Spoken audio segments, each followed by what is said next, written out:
In the early months of 1942, the darkness seemed absolute and the night seemed endless for the United States of America. A nation reeling from the shock of Pearl Harbor and watching helplessly as Japanese forces swept across the Pacific like an unstoppable tide, conquering island after island, defeating every army that stood in their way, and creating the impression that the rising sun would soon dominate all of Asia and perhaps challenge American power in ways that seemed unthinkable just months before. The American people needed hope desperately, something to prove that their country could strike back, that the enemy was not invincible, that the war was not already lost before it had truly begun. And in the corridors of power in Washington, military planners were working day and night to devise some way to hit back at Japan, to show both the enemy and the American public that the United States would not surrender, would not give up, and was only beginning to fight. What they conceived was a plan so audacious, so risky, so seemingly impossible that many thought it bordered on madness. A plan to launch fully loaded Army bombers from the pitching deck of a Navy aircraft carrier in the middle of the Pacific Ocean and send them on a one-way mission to bomb the Japanese homeland, striking at the very heart of the enemy empire in broad daylight, hitting targets that the Japanese believed were completely safe from American attack, and then attempting to fly all the way to China, where the crews would bail out or crash land, hoping to be rescued by friendly Chinese forces or find their way back to American lines. This was the Doolittle Raid, named after the man who would lead it, Lieutenant Colonel James Doolittle, an aviation pioneer and daredevil pilot who had already achieved fame before the war, but would become a legend for leading 16 bombers and 80 men on a mission that had never been attempted before and would never be attempted again. A mission that would shock the Japanese military leadership into the realization that their homeland was vulnerable, that American bombers could appear over their cities without warning, and that the Americans they had attacked at Pearl Harbor were not defeated but were only beginning their fight for revenge and ultimate victory. The story of the Doolittle Raid is not just about one mission or one day, but about the months of planning and training that went into preparing for the impossible, about the courage of young men who volunteered for a mission knowing they might not survive it, about the ingenuity of engineers and mechanics who modified bombers to take off from a distance shorter than anyone thought possible, about the determination of a nation that refused to accept defeat even when defeat seemed inevitable, and about the consequences of that raid, which extended far beyond the physical damage it caused,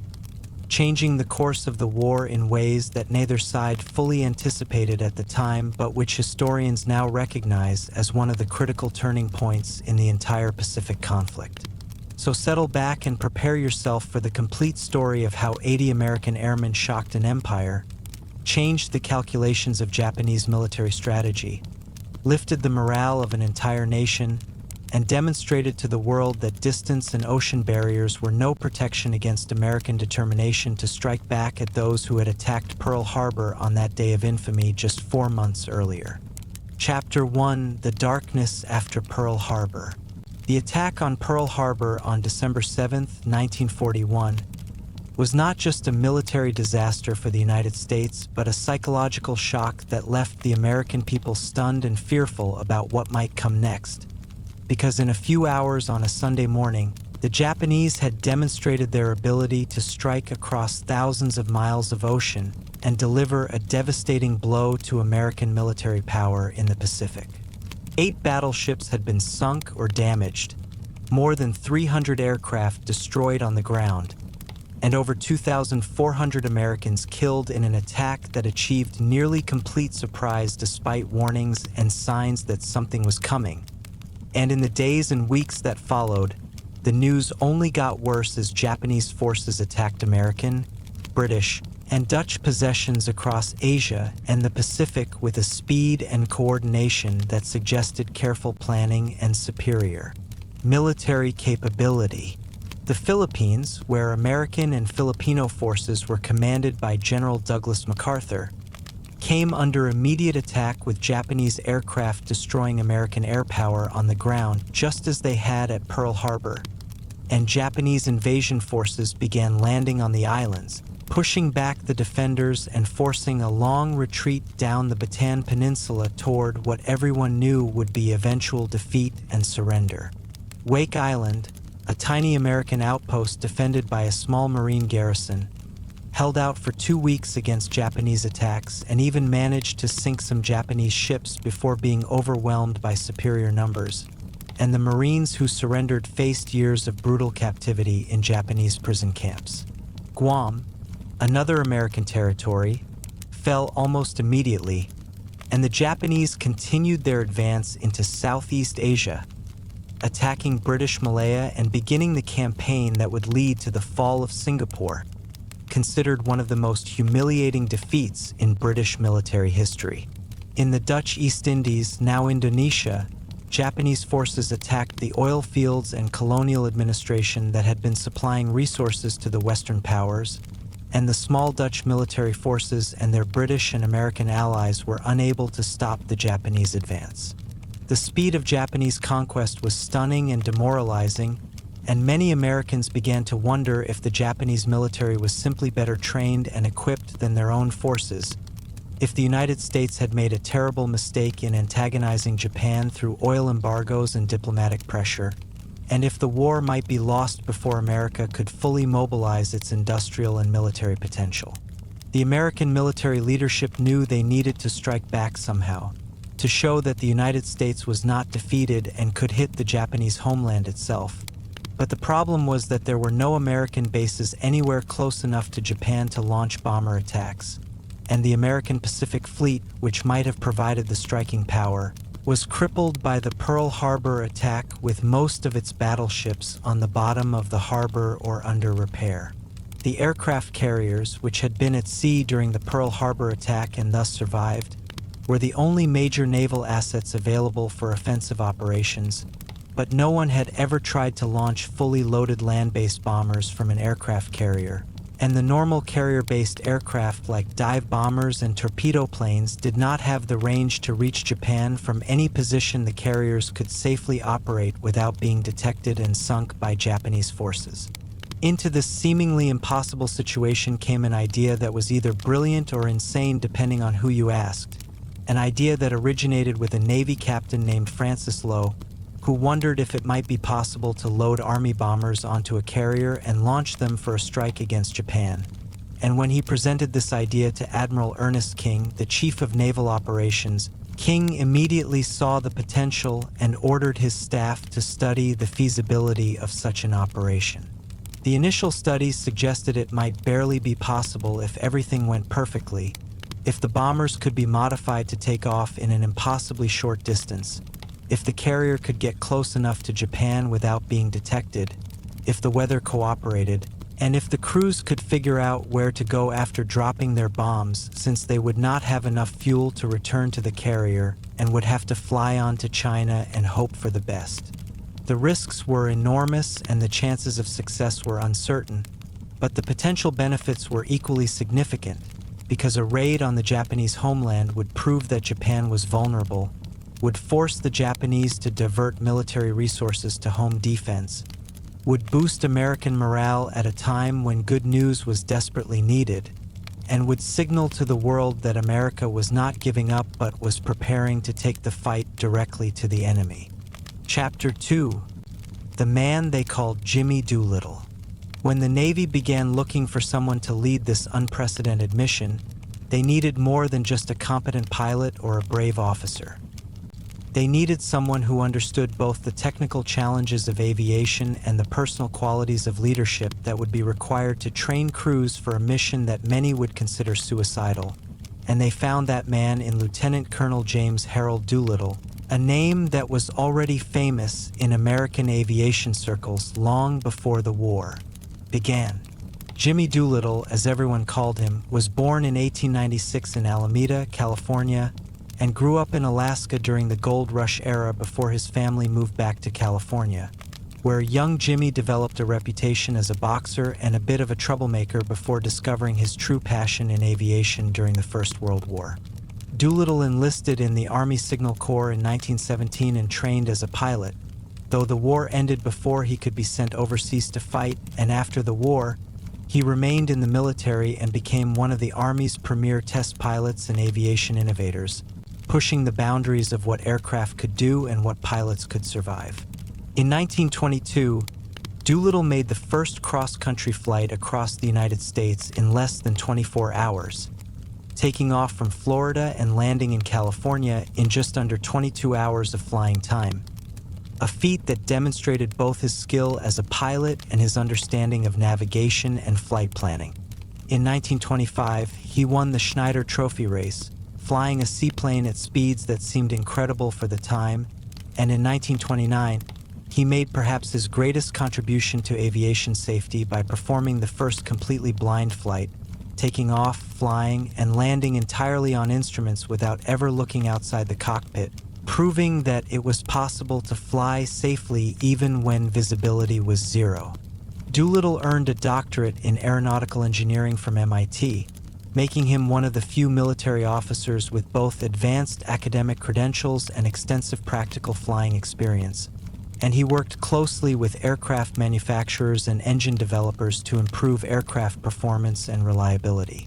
In 1930, he resigned from the Army to work for Shell Oil Company, where he promoted the development of aviation fuels and continued to set speed and distance records in air races, and he became famous for his daring and skill, winning races and setting records that made him a household name among Americans who followed aviation news. When war broke out in Europe in 1939, Doolittle was already in his mid-40s, older than most active pilots, but he returned to active duty with the Army Air Forces in 1940, initially working on production planning and helping to expand American aircraft manufacturing capacity to meet the demands of a war that everyone knew was coming. After Pearl Harbor, Doolittle was eager to get into combat and jump at the chance to lead an important mission, and when he was approached about leading the carrier-based bombing raid on Japan, he immediately recognized both the enormous challenges involved and the potential significance of success, and he threw himself into planning and preparation with the same meticulous attention to detail that had characterized his entire aviation career. Doolittle understood that the mission would require not just brave pilots but skilled ones, men who could take off in distances that were far shorter than normal, who could navigate over thousands of miles of ocean with minimal aids, who could bomb targets they had never seen before, and who would then have to fly on to China and somehow survive crash landings or bailouts in territory where they might encounter friendly Chinese forces or Japanese occupation troops. He began by selecting aircraft, choosing the B-25 Mitchell medium bomber because it had the right combination of size, range, and capability to carry a decent bomb load while still being small enough to potentially operate from a carrier deck. And then he worked with engineers and mechanics to modify the aircraft, stripping out unnecessary weight, adding extra fuel tanks to extend their range, installing additional safety equipment, and making dozens of other small changes that might mean the difference between success and failure. Chapter 3: Preparing the Impossible. The challenge of launching B-25 bombers from an aircraft carrier was unprecedented because these were not small fighter planes or light naval aircraft designed for carrier operations, but were medium bombers weighing around 30,000 pounds when fully loaded, requiring runways of at least 3,000 feet for a safe takeoff under normal conditions, while the deck of the USS Hornet, the carrier selected for the mission, was only about 800 feet long, meaning the bombers would have to take off in less than one-third of the distance normally required. Engineers calculated that it might barely be possible if the carrier was steaming at full speed into a strong headwind, giving the bombers additional lift from the relative wind over the deck, and if the pilots used every trick in the book to get airborne in the shortest possible distance. But there was no room for error because any bomber that did not get airborne by the time it reached the end of the deck would simply roll off into the ocean and sink, probably taking its crew with it. Doolittle and his team began intensive training at Eglin Field in Florida, where the runway was marked with lines indicating the length of a carrier deck, and pilots practiced taking off again and again, getting the feel of bringing their bombers to full power while holding the brakes, then releasing and accelerating as fast as possible, pulling back on the yoke at exactly the right moment to get the nose up and the aircraft into the air with just feet to spare. The training was dangerous, and several aircraft were damaged in practice, but gradually the pilots became more confident and the takeoff distances decreased as they learned the precise techniques required. And observers who watched these practices thought the pilots were either incredibly brave or completely crazy to attempt takeoffs that left no margin for error. While the pilots trained on short takeoffs, navigators worked on planning routes to Japan and then on to China, studying maps and charts to identify landmarks they might recognize, calculating fuel consumption to determine exactly how much extra fuel they would need to carry, and preparing for the reality that once they dropped their bombs on Japan, they would be flying on to China with no clear idea of where exactly they would end up or whether they would even reach Chinese territory before. Running out of fuel. The bombardiers practiced on targets that simulated Japanese cities and industrial facilities, learning to identify the types of buildings and structures they would be targeting, including power plants, factories, oil storage facilities, and military installations, and they were told that their mission was to cause maximum disruption to Japanese industrial capacity, while also demonstrating to the Japanese people that their military could not protect them from American attacks.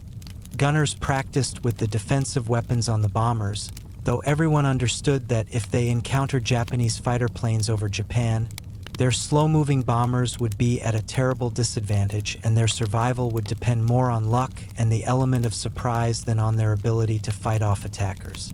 Meanwhile, the bombers themselves were undergoing extensive modifications at the Sacramento Air Depot and then at Eglin Field, with engineers removing unnecessary equipment including the bottom gun turret, which was replaced with a fake wooden gun that was painted black to look real from a distance in hopes of discouraging Japanese fighters from attacking from below, and installing additional rubber fuel tanks in every available space including the bomb bay and the crawl space above the bomb bay. Tanks that would give the bombers just enough extra range to theoretically reach China after bombing Japan. The modifications also included installing de-icing equipment for the long overwater flight at low altitudes where icing could be a problem, adding special strengthened propeller blades that could better withstand the stresses of a carrier takeoff, and installing new radio equipment that would allow the bombers to communicate with each other and hopefully with Chinese forces once they approached the Chinese coast. Special bomb loads were prepared with a mix of high-explosive bombs and incendiary bombs designed to start fires in the largely wooden Japanese cities, and each bomber would carry about 2,000 pounds of bombs. Not a huge load compared to what the bombers could carry on a normal mission, but all they could manage given the weight of the extra fuel and the need to take off from the carrier deck. Security for the training was extremely tight, with the crews told only that they were preparing for a special mission that would be dangerous and important, but not told where they would be going or what they would be bombing until much later in the training cycle, and even then, many details were kept secret until the last possible moment. Doolittle himself set an example of dedication and attention to detail, personally flying practice missions, working with mechanics on the aircraft modifications, studying intelligence reports on Japanese air defenses and potential targets, and preparing contingency plans for every possible scenario he could imagine, from being discovered by Japanese patrol boats before launching to crash landing in Japanese-occupied territory and needing to evade capture. Chapter 4: Volunteers for a One-Way Mission. The crews selected for the mission were all volunteers, and Doolittle had made it clear from the beginning that this would be an extremely dangerous operation from which some of them might not return. But when he asked for volunteers from the bomber groups training in the United States, every single pilot, navigator, bombardier, gunner, and flight engineer volunteered, and the problem was not finding men willing to go but selecting the best and most capable from among hundreds who wanted to be part of something that everyone sensed would be historic. The final selection included 80 men divided among 16 bomber crews, with each crew consisting of 5 men. A pilot, a co-pilot who could also serve as navigator, a bombardier, a flight engineer who would also serve as top turret gunner, and a radio operator who would serve as waist gunner and help with navigation. These men came from all parts of the United States, from small towns and big cities, from farms and factories, from wealthy families and poor ones, representing the full diversity of America in 1942. But they had in common a love of flying, a sense of adventure, a determination to hit back at Japan for Pearl Harbor, and a willingness to risk everything for their country. Lieutenant Ted Lawson, the pilot of the 7th Bomber, would later write a book called 30 Seconds Over Tokyo that became one of the most famous accounts of the raid, describing not just the mission itself but the training, the tension, the fear, and the camaraderie that developed among the crews as they prepared for something they knew might kill them. Lieutenant Travis Hoover would pilot the second aircraft, flying as Doolittle's wingman and following him through every phase of the mission, and Hoover's crew would prove to be one of the lucky ones who made it to China and eventually back to the United States. Lieutenant Bob Gray would command the second section of bombers, leading 4 aircraft, including his own, and Gray was known for his calm demeanor and methodical approach to flying, qualities that would serve him well during the mission. Lieutenant Everett Holstrom would pilot one of the aircraft that would later have to turn back due to mechanical problems, a decision that undoubtedly saved his crew's lives but left them feeling guilty for not completing the mission with their fellow raiders. Sergeant Fred Bramer, one of the gunners, was typical of the enlisted men on the raid, a young man in his early 20s from the Midwest who had joined the Army Air Forces looking for adventure and opportunity and found himself selected for one of the most dangerous missions of the war. Staff Sergeant Paul Leonard, another gunner, would survive the raid but be captured by Japanese forces and spend years in brutal captivity, becoming one of the raid survivors who paid the highest price for participating in the mission. The crews trained together for months, flying practice missions, studying recognition photographs of Japanese cities and industrial targets, practicing navigation over water where there were no landmarks to guide them, and learning to work together as teams where each man's performance could mean the difference between success and disaster for the entire crew. They developed the kind of bonds that form when men face danger together, joking to relieve tension, sharing fears and hopes, writing letters home that they could not mail because security required complete secrecy about what they were doing, and gradually coming to understand that whatever happened on this mission, they would be part of something that would be remembered long after they were gone. Doolittle made a point of getting to know each crew personally, flying with different crews during training, listening to their concerns, answering their questions honestly even when the answers were not encouraging, and making sure they understood both the importance of the mission and the risks they would face. He told them that the mission would require them to bomb Japanese cities in daylight, flying low to ensure accuracy, and then fly on to China where they would either land at Chinese airfields if they could find them or bail out over friendly territory if they ran out of fuel. And he acknowledged that there was no guarantee of rescue, that some of them might be captured by Japanese forces in occupied China, and that all of them would face the very real possibility of death from any number of causes, including Japanese fighters, anti-aircraft fire, mechanical failure, weather, or simply running out of fuel over the ocean or over enemy territory. Despite these sobering realities, not one of the 80 men asked to be relieved from the mission,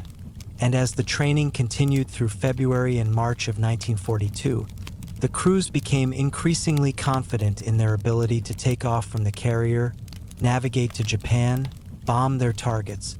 and then somehow make it to China, even though they knew that everything would have to go almost perfectly for them to have a reasonable chance of survival. Chapter 5. The Hornet heads west. In early April of 1942, the modified B-25 bombers were loaded onto the deck of the USS Hornet at the Naval Air Station in Alameda, California, in an operation that itself required careful planning because the bombers had to be lifted by crane onto the carrier deck and then secured in place for the long voyage across the Pacific, and the sight of 16 Army bombers crowded onto the deck of a Navy carrier attracted considerable attention and speculation about what kind of mission. could possibly require such an unusual arrangement. The Hornet left San Francisco Bay on April 2nd, escorted by cruisers and destroyers, and as the task force headed west into the Pacific, the crews were finally told their destination and their mission. They would sail to within striking distance of Japan, launch from the carrier, bomb targets in Tokyo and other Japanese cities, and then fly onto airfields in China that were supposedly being prepared to receive them.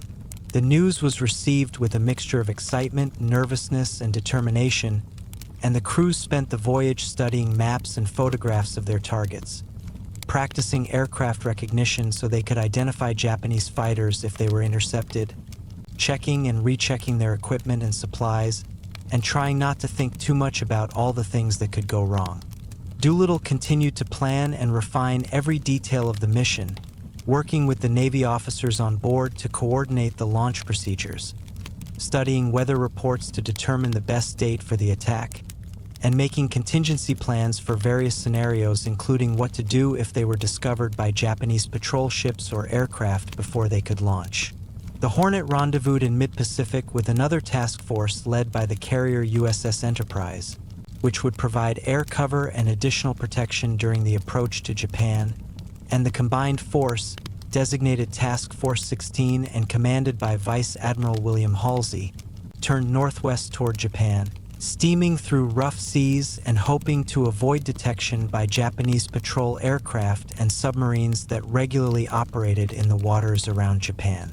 The plan called for the task force to approach to within 400 miles of Japan before launching the bombers, a distance that would give the aircraft enough range to reach their targets and then fly onto China, while keeping the carriers far enough from Japan to hopefully avoid detection and counterattack by Japanese land-based aircraft. As the task force moved closer to Japan, tension increased among both the bomber crews and the Navy personnel, because everyone knew that if they were discovered, the carriers would be in extreme danger from Japanese air attack, and the mission would probably have to be canceled with the bombers simply dumped overboard to clear the deck so the carrier could launch its own fighters for defense. On the morning of April 18th, when the task force was still about 650 miles from Japan, lookouts spotted a Japanese patrol boat that had apparently seen the American ships and was radioing a warning back to Japan. And although the cruiser Nashville quickly sank the patrol boat with gunfire, Halsey and Doolittle knew that the element of surprise might be compromised and that Japanese fighters would soon be scrambling to intercept any American aircraft that approached Japan.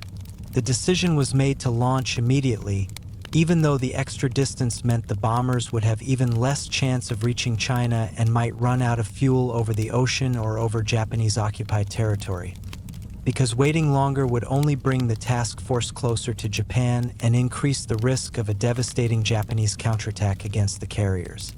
Doolittle's bomber, which would be the first to take off, was spotted at the very rear of the carrier deck, and all 16 bombers had to be carefully maneuvered into position for takeoff, with the first bomber having only about 450 feet of deck to use before reaching the bow of the ship, even less than they had trained for, and the deck was pitching and rolling in heavy seas that made the takeoff even more dangerous. The Navy deck crew worked with practiced efficiency to prepare each bomber for launch, pulling the wheel chocks, signaling the pilots when to bring their engines to full power, and giving them the signal to release brakes and begin their takeoff roll. And as each bomber thundered down the deck, gathering speed, the crews and everyone watching held their breath until the aircraft lifted off the bow and climbed away toward Japan, some clearing the deck with seemingly just inches to spare. Chapter 6, 30 Seconds Over Tokyo. Doolittle's bomber was the first to launch at approximately 8:20 in the morning on April 18th, 1942, and he successfully got his aircraft airborne despite the short deck and heavy seas. And one by one over the next hour, all 16 bombers took off successfully, a remarkable achievement given that no one had ever done this before and the conditions were less than ideal. The bombers assembled into loose formations and headed west toward Japan, flying low over the water to avoid detection by Japanese radar, which was not very sophisticated by later standards, but could still pick up aircraft flying at higher altitudes. The weather was overcast and rainy, which helped conceal the bombers from visual detection but also made navigation more difficult, and the navigators worked constantly with their maps and compasses and drift meters to try to keep the aircraft on course toward their assigned targets. After about 5 hours of flying over empty ocean, the crews spotted the coast of Japan emerging from the clouds ahead, and they realized that despite all the uncertainties of overwater navigation with minimal aids, they had successfully found their target and were about to become the first American aircraft to bomb the Japanese homeland since the war began. As the bombers approached the coast, they climbed to about 1,500 feet to prepare for their bombing runs, and to everyone's surprise, they encountered almost no opposition during their approach, with only a few Japanese fighters scrambling to intercept them but arriving too late to prevent the attack. Doolittle's aircraft reached Tokyo first and bombed several targets, including factories and military installations on the outskirts of the city, and his bombardier released the bombs at low altitude to ensure accuracy. And then Doolittle put his aircraft into a steep dive to get back down to treetop level where Japanese anti-aircraft fire would have difficulty tracking them. The other bombers followed at intervals of a few minutes, each crew navigating to their assigned targets, which included not only Tokyo but also Yokohama, Nagoya, Osaka, and Kobe, spreading the attack across multiple Japanese cities to create maximum psychological impact and to demonstrate that nowhere in Japan was safe from American bombers. Lieutenant Travis Hoover, flying the second aircraft, bombed targets in northern Tokyo, including a large factory complex, and his crew reported seeing their bombs explode and start fires before they turned south to begin the long flight to China. Lieutenant Bob Gray led the third section of bombers against targets in Tokyo's industrial waterfront area, and his bombardier scored hits on what appeared to be an oil storage facility that erupted in spectacular flames. The raid lasted only about 30 seconds for each individual bomber over its target, which is how the raid came to be called 30 seconds over Tokyo. But the psychological impact of those 30 seconds would far exceed the physical damage caused by the relatively small bombs that each aircraft carried. Some bombers encountered light anti-aircraft fire over their targets, and a few were briefly engaged by Japanese fighters, but remarkably, no bombers were shot down over Japan, and all 16 aircraft successfully dropped their bombs and turned south and west toward China. The Japanese were shocked by the sudden appearance of American bombers over their cities in broad daylight, and civilians and military personnel alike were stunned to realize that their homeland was vulnerable to air attack despite all the reassurances from their government that Japan was protected by distance and by the superior Japanese Navy.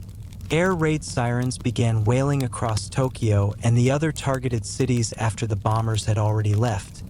and Japanese authorities began a frantic effort to determine where the bombers had come from and where they were going, with some speculation that they had flown from distant American bases in Alaska or from a secret base somewhere in China, because no one believed that bombers that large could have been launched from an aircraft carrier. Chapter 7. The Long Flight to China.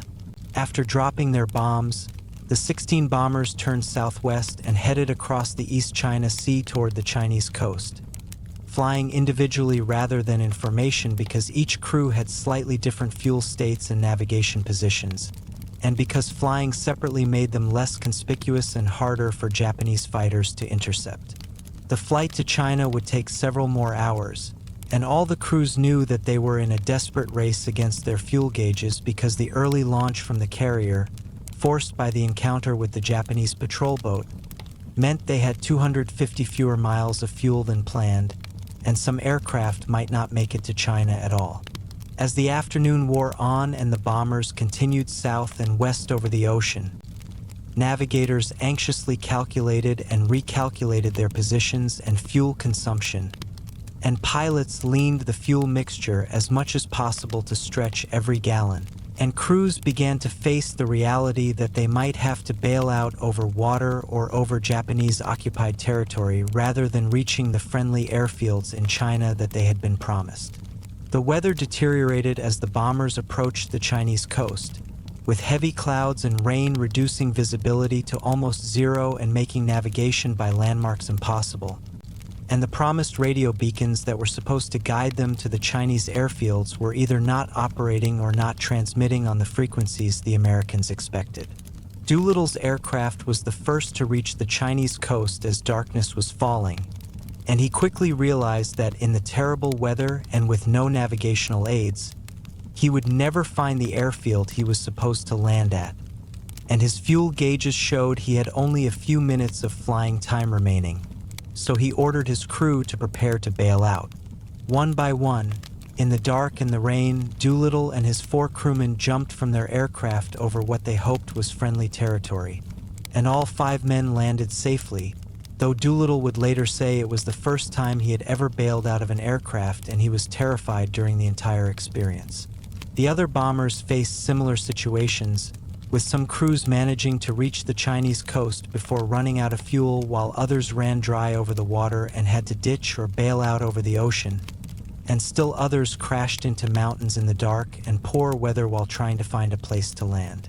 Lieutenant Ted Lawson, whose aircraft was running on fumes as it crossed the Chinese coast, attempted to ditch in the surf near a beach but hit hard and the aircraft broke apart, and Lawson was seriously injured with one of his legs nearly severed, and his crew barely managed to pull him from the wreckage before the aircraft sank. One bomber, piloted by Captain Edward York, realized early on that it did not have enough fuel to reach China and instead flew to the Soviet Union, landing at a Soviet airfield near Vladivostok, and the crew was interned by the Soviets because the Soviet Union was not at war with Japan and could not allow American military personnel to operate from Soviet territory, though the crew would eventually be allowed to escape to Iran and rejoin American forces. Another bomber, piloted by Lieutenant Dean Hallmark, crashed on the Chinese coast in Japanese-occupied territory, and Hallmark and his crew were captured by Japanese forces within hours, becoming prisoners of war who would face brutal interrogation and eventual execution. The remaining bombers crashed or were abandoned across a wide area of eastern China, some in friendly territory controlled by Chinese nationalist forces and some in areas controlled or contested by the Japanese, and the crews scattered across the countryside, trying to evade Japanese troops, make contact with friendly Chinese, and find their way to safety. Doolittle himself, after landing by parachute in the dark and the rain, spent a miserable night in a rice paddy before being found by Chinese farmers who took him to a small village where he was eventually able to make contact with Chinese military forces who helped him and gradually reunited him with other members of his crew and crews from other bombers. Chapter 8: Behind Enemy Lines. The days and weeks following the raid became an odyssey of survival for the scattered bomber crews, as groups of 2 or 3 or 4 Americans, often injured, always exhausted, and usually having no idea where they were or where to go, tried to evade Japanese patrols and make their way through Chinese territory towards safety. The Chinese people who encountered these Americans faced terrible choices, because helping them could result in brutal retaliation by Japanese occupation forces who were desperate to capture the raiders and who had issued orders that any Chinese caught helping the Americans would be executed along with their entire family and possibly their entire village. Despite these threats, thousands of Chinese civilians and soldiers risked their lives to hide the Americans, feed them, treat their injuries, and guide them toward nationalist Chinese military positions, and the stories of this Chinese assistance became some of the most moving aspects of the entire raid's history. Lieutenant Ted Lawson, whose leg had been nearly severed in the crash landing, was carried for days by Chinese bearers who fashioned a litter and transported him across mountains and through Japanese-controlled territory to reach a Chinese doctor. And eventually Lawson was evacuated by aircraft to a hospital in India where his leg had to be amputated, and he survived to write his memoir that brought the story of Chinese courage to the attention of the American public. Doolittle, after being reunited with some of his crew and crews from other bombers, was guided by Chinese forces on a long and dangerous journey westward through both nationalist and communist-controlled areas, as Chinese military units competed to claim credit for rescuing the famous American aviator who had led the raid on Tokyo, and Doolittle later said he was deeply moved by the sacrifices that ordinary Chinese people made to help him and his men. Sergeant Jacob DeShazer, a bombardier on one of the aircraft, bailed out over Japanese-occupied territory and managed to evade capture for several days before being caught by Japanese troops. And he would spend the rest of the war in prison camps where he was tortured and starved and saw several of his fellow raiders executed. But he survived to become a missionary to Japan after the war, an extraordinary story of forgiveness and reconciliation. Lieutenant George Barr, a navigator, was also captured and spent 3.5 years in Japanese prison camps, much of it in solitary confinement, being beaten and interrogated repeatedly as the Japanese tried to extract information about how the raid had been carried out and whether more attacks were planned. 3 of the captured raiders, Lieutenant Dean Hallmark, Lieutenant William Farrow, and Sergeant Harold Spatz, were put on trial by the Japanese military, convicted of war crimes for allegedly attacking civilian targets, and executed by firing squad in October of 1942. And their execution violated international law because they were prisoners of war entitled to protection under the Geneva Conventions, but the Japanese claimed that because the raid had deliberately targeted civilians, the raiders were not legitimate combatants but war criminals. Lieutenant Robert Meader, another captured raider, died in a Japanese prison camp in December of 1943 from the combined effects of starvation, disease, and brutal treatment, and his death was covered up by the Japanese, who later claimed he had died of natural causes. Of the 80 men who participated in the raid, 11 were either killed in crashes or died from injuries sustained during the bailout or crash landing. 8 were captured by Japanese forces, 3 of whom were executed and 1 who died in captivity, leaving 4 who survived years of imprisonment and were eventually liberated at the end of the war, and the remaining 69 made it to safety in Free China or Soviet territory, and eventually returned to continue serving in the American military, with several being killed later in the war in other combat operations. Chapter 9: The Japanese Response. The shock of the Doolittle Raid on the Japanese military and political leadership cannot be overstated, because in one stroke, the raid shattered the carefully constructed narrative that Japan was invincible, that the emperor and the Japanese people were protected by divine favor, and that American military power was so weak after Pearl Harbor that Japan could consolidate its conquests in Asia without fear of meaningful retaliation. The fact that American bombers had appeared over Tokyo in broad daylight, had bombed targets throughout the city and other major Japanese urban centers,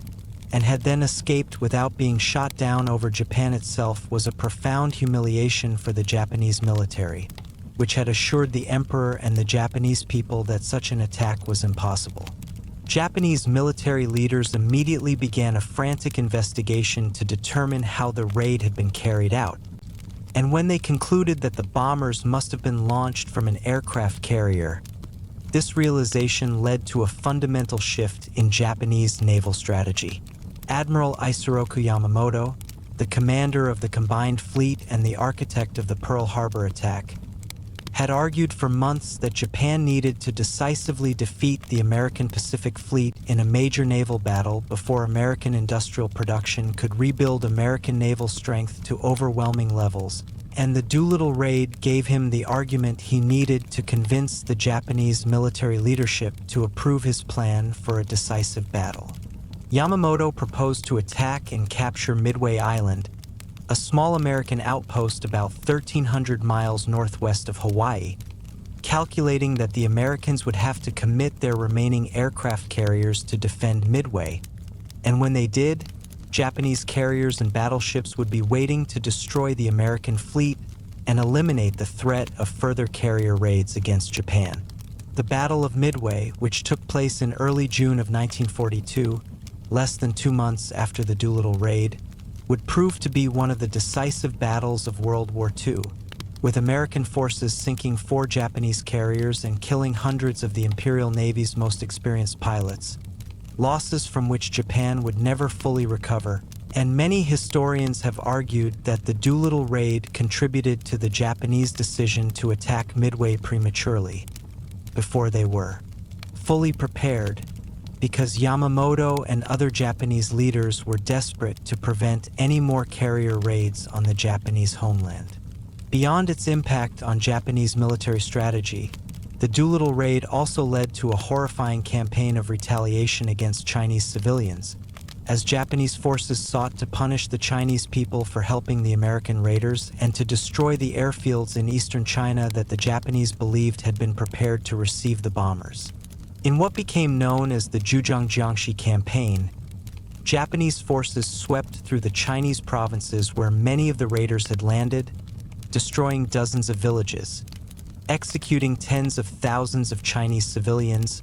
and using biological warfare agents including plague and cholera to contaminate water supplies and spread disease. And estimates of Chinese deaths resulting from this campaign of revenge range from 250,000 to several million, an almost unimaginable price paid by Chinese civilians for the assistance they had given to the Doolittle Raiders. The Japanese also intensified their efforts to capture or kill any remaining raiders who might still be hiding in China, offering rewards for information leading to their capture and threatening execution for anyone caught helping them. And Japanese propaganda portrayed the raid as an atrocity, claiming without evidence that the Americans had deliberately targeted schools, hospitals, and purely civilian areas, an accusation that was ironic given that Japanese forces had been conducting terror, bombing campaigns against Chinese cities for years. Within Japan itself, the raid caused a significant increase in civil defense preparations, with air raid drills becoming more frequent and serious, with blackout regulations being enforced more strictly, with anti-aircraft defenses being expanded around major cities, and with public shelters being constructed in urban areas, all of which required resources and labor that could have been used for military production or for supporting Japanese forces fighting in China, Burma, and the Pacific Islands. Chapter 10. The Heroes Return. Doolittle and the other raiders who made it to safety gradually made their way across free China to the nationalist Chinese capital of Chongqing, where they were greeted as heroes by Generalissimo Chiang Kai-shek and his wife, and then evacuated by air to India and from there back to the United States, arriving to a reception that exceeded anything they could have imagined. President Roosevelt announced the raid at a press conference, describing it as retaliation for Pearl Harbor and revealing that the bombers had come from Shangri-La, a fictional Himalayan kingdom from a popular novel,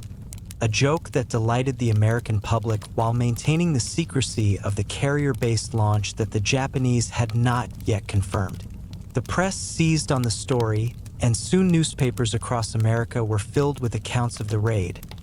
often with details that were exaggerated or simply invented because the actual participants were not allowed to discuss most details due to security concerns.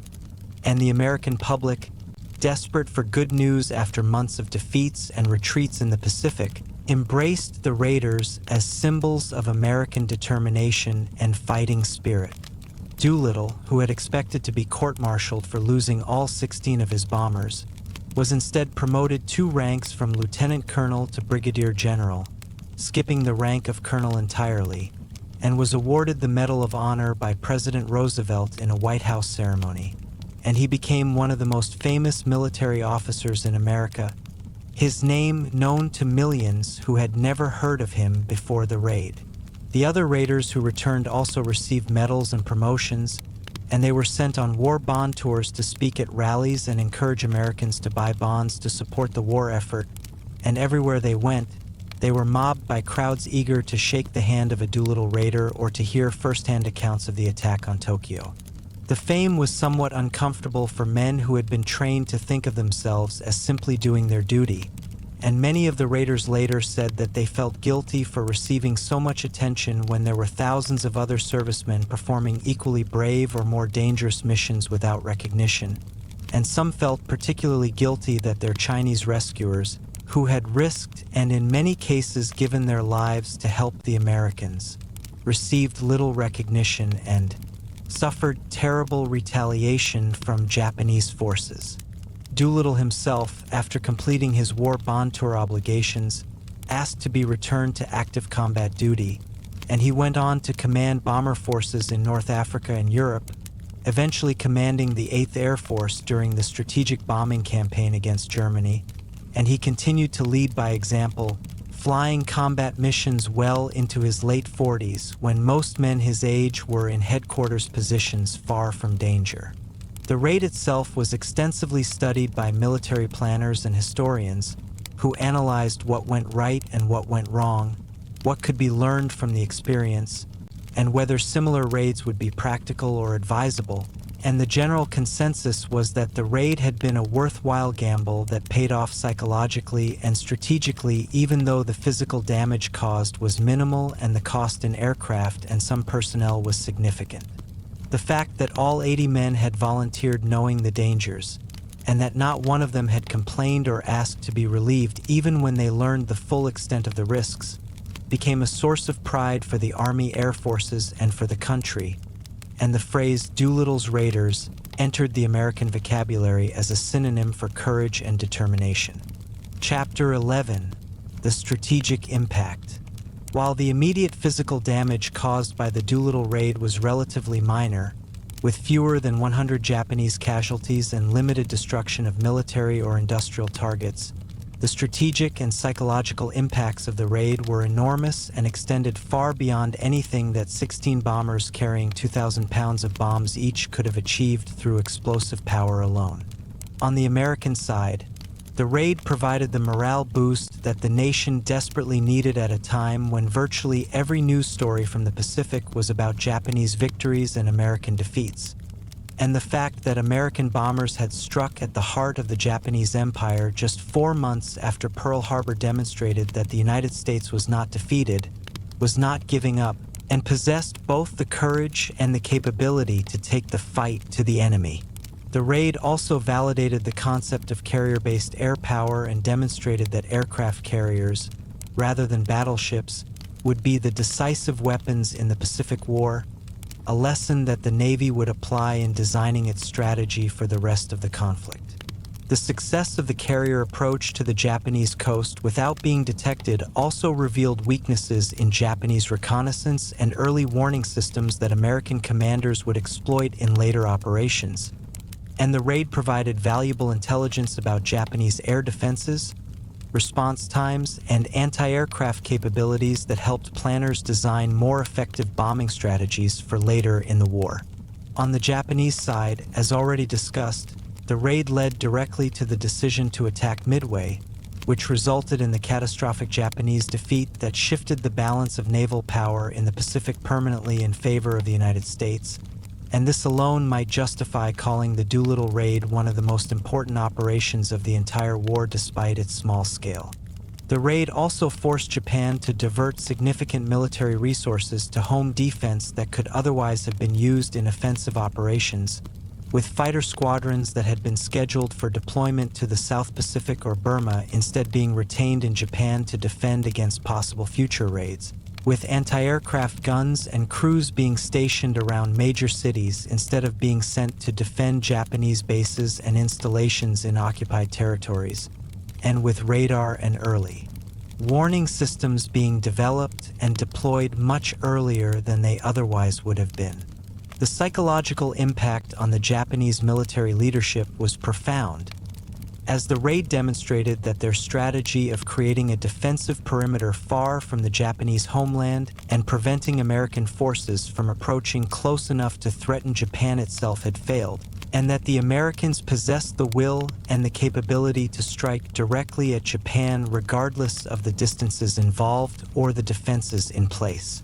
The raid also had an impact on Japanese public morale, though this is harder to measure, because the Japanese government worked hard to minimize news of the raid and to downplay its significance.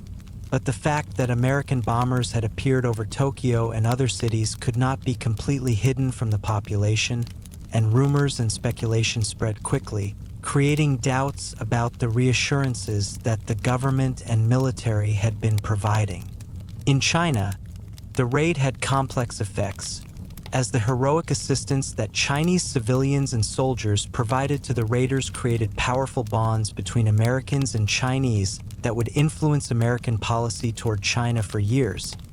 But the terrible Japanese retaliation against Chinese civilians also created resentment that Americans had brought such suffering to innocent people, and the Chinese government of Chiang Kai-shek received little credit for the assistance it provided while bearing the full burden of Japanese revenge. Among America's other allies, particularly the British, who were fighting for survival against Germany and Japan with limited resources and minimal American assistance in early 1942, the Doolittle Raid was seen as evidence that America was serious about fighting and winning the war and was not going to sit back and let others do the fighting. And this helped maintain Allied unity and commitment to the strategy of defeating Germany first while containing Japan until sufficient resources were available for a major Pacific offensive. Chapter 12: The Reunion and the Legacy. In the years and decades after the raid, the surviving Doolittle Raiders maintained close bonds with each other, gathering for annual reunions where they would share memories, honor fallen comrades, and reflect on the mission that had defined their lives. And these reunions became legendary events attended not just by the raiders themselves, but by military officers, historians, journalists, and ordinary Americans who wanted to meet these men who had become living symbols of courage and patriotism. At each reunion, the raiders would perform a ritual that had begun shortly after the war, opening a bottle of cognac that had been specially bottled in 1946 with silver goblets engraved with the name of each of the 80 raiders, and they would pour a toast to the memory of those who had died since the last reunion. And they had agreed among themselves that when only 2 raiders remained alive, those 2 would open the last bottle and drink a final toast to all their comrades. The reunions also included ceremonies to remember the Chinese people who had helped them and who had suffered so terribly for that assistance, and several raiders returned to China after the war to try to find and thank the individuals and families who had saved their lives. And these emotional reunions were covered by the media and helped keep the story of the raid alive for new generations. Doolittle himself remained active and famous until his death in 1993 at the age of 96, continuing to speak about the raid and about aviation history, receiving numerous awards and honors, including the Presidential Medal of Freedom, and being promoted to 4-star general in the Air Force Reserve. And his funeral at Arlington National Cemetery was attended by thousands, including many of his fellow raiders. As the raiders grew older and their numbers diminished, they became concerned that the story of the raid and the sacrifices of those who had participated would be forgotten, and they worked with historians and museums to preserve artifacts, documents, and oral histories that would allow future generations to understand what had happened and why it mattered. The National Museum of the United States Air Force in Dayton, Ohio, houses one of the B-25 bombers used in the raid, carefully restored and displayed along with extensive exhibits about the mission, and visitors can see the cramped cockpit from which Doolittle and his fellow pilots flew their bombers off the carrier deck, can view the simple bomb sight that the bombardiers used to aim their weapons, and can read personal accounts from the raiders describing their experiences. Books about the raid continue to be published, with new research uncovering details about the Chinese assistance and the Japanese retaliation, about the political and strategic decision-making that led to approving such a risky operation, and about the personal stories of individual raiders and their families, and several documentary films have told the story for television audiences, ensuring that new generations learn about this remarkable episode in American military history. In April 2015, the final public reunion of the Doolittle Raiders was held in Fort Walton Beach, Florida, with only 4 survivors able to attend, and they performed the ritual toast one final time in public before retiring the remaining bottles and goblets to museums for permanent display, and the event was covered by national media and attended by thousands of people who wanted to honor these men while they were still alive to be honored. As of this writing, only one Doolittle Raider remains alive, and when he passes, it will mark the end of a living connection to one of the most dramatic and consequential events of World War II. But the legacy of the raid will endure in the principles it embodied: courage in the face of overwhelming odds, determination to strike back at those who attack us, willingness to sacrifice for one's country and comrades, and the understanding that sometimes the psychological and strategic impacts of an action can far exceed its immediate physical effects. Chapter 13: Lessons for Future Generations. The Doolittle Raid teaches lessons that remain relevant long after the specific circumstances of World War II have faded into history, and military planners, political leaders, and ordinary citizens can still learn from studying how the raid was conceived, planned, executed, and how its effects rippled through the war and beyond. One fundamental lesson is about the importance of morale and psychological factors in warfare, because the raid's primary value was not in the bombs it dropped or the targets it destroyed, but in the message it sent to both friend and enemy that America would fight back, would take the war to the enemy's homeland, and would never surrender regardless of how hopeless the situation might appear. This lesson has been applied in numerous subsequent conflicts where symbolic actions, even those that accomplish little in immediate military terms, serve to demonstrate resolve and to boost the morale of one's own forces and population while unsettling the enemy. Another lesson concerns the value of taking calculated risks, because the Doolittle Raid was undeniably risky and could easily have failed with the loss of all 16 bombers and 80 men without accomplishing anything. But Doolittle and the military leadership judged that the potential benefits justified the risks, and they were proven right when the raid achieved effects far beyond what the planners had dared hope. This contrasts with the excessive caution that sometimes paralyzes military and political decision-making, where the fear of failure prevents leaders from attempting operations that might yield significant benefits if successful. The raid also demonstrates the importance of innovation and the willingness to try unprecedented approaches when conventional methods are not working, because no one had ever launched land-based medium bombers from an aircraft carrier before, and the common assumption was that it couldn't be done. But Doolittle and his team proved that with careful preparation, modification of equipment, and intensive training, the supposedly impossible could be accomplished. This lesson about innovation and thinking outside conventional parameters has applications far beyond military operations and extends to business, technology, science, and any field where progress requires breaking free from the constraints of established practice. The raid also illustrates the critical importance of personnel selection and training, because the success of the mission depended on having pilots, navigators, bombardiers, and gunners who were not just competent but excellent,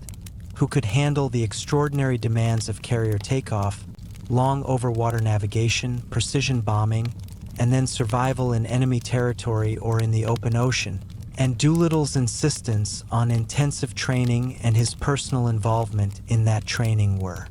crucial factors in the mission's success. For current and future military forces, the raid serves as a reminder that no target is truly safe from attack if an adversary is sufficiently determined and creative, and that even when an enemy appears to have overwhelming advantages,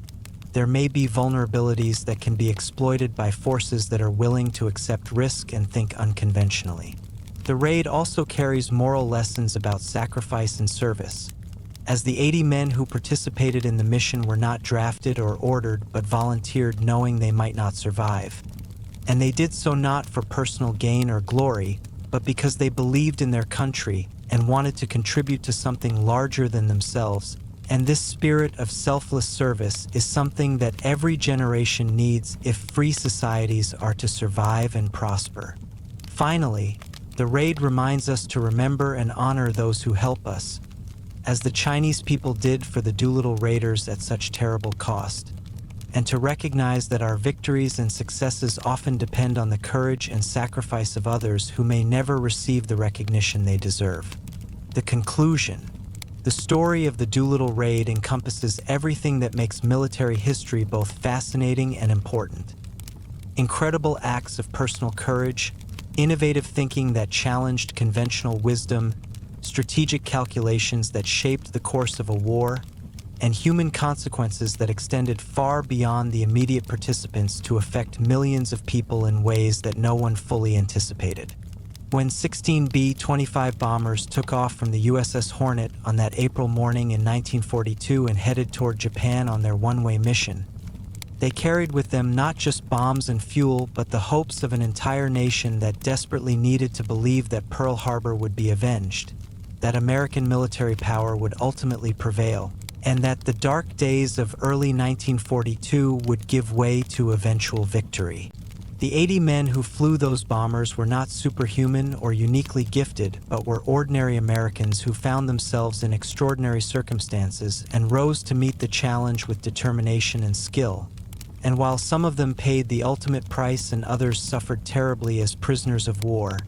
and still others bore the psychological scars of their experience for the rest of their lives, not one of them ever expressed regret for having participated in the raid, and all considered it the defining moment of their lives.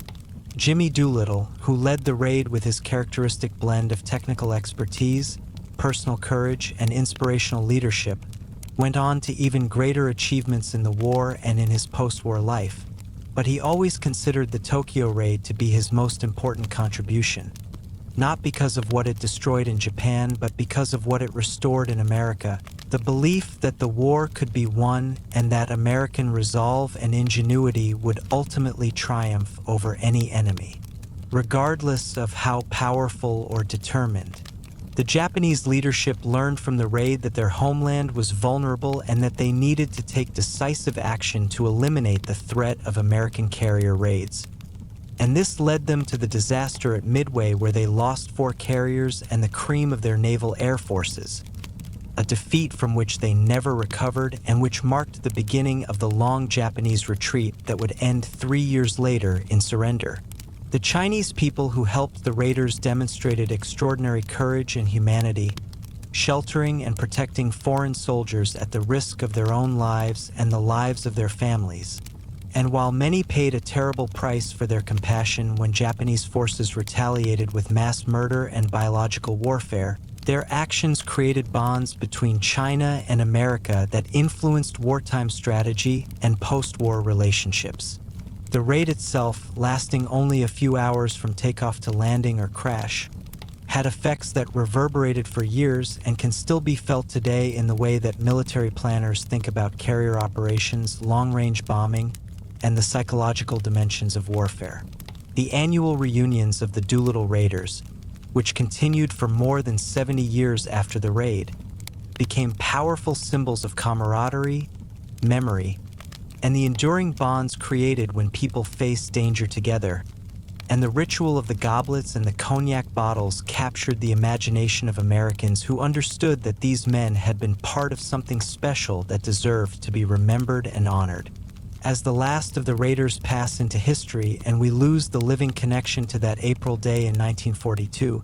we are left with the responsibility to preserve the memory of what they did and why it mattered, to tell their stories to new generations who have no direct experience of World War II, but who can still learn from the courage, determination, and sacrifice that the raid exemplified.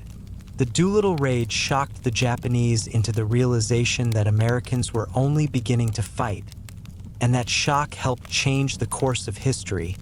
and the story of how 80 men and 16 bombers accomplished this improbable feat remains one of the most inspiring and important episodes in American military history.